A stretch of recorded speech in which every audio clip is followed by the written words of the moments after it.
சோர்வடைஞ்ச போது ஒரு துணையா வந்த ஒளி நீ.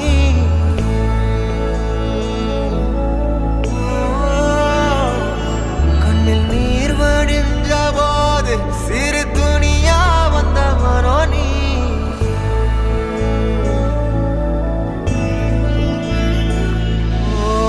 சின்ன நம்பிக்கை ஊட்ட இந்த உலகம் சொல்லும் கதை நீ.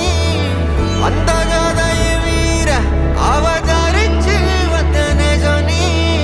மக்கள் மனசால வந்து பிறந்த தமிழ் மகன் நீ.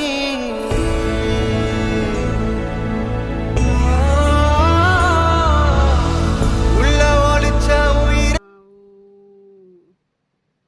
தங்கம்மாவு வைரமாவு இங்க பாருங்க.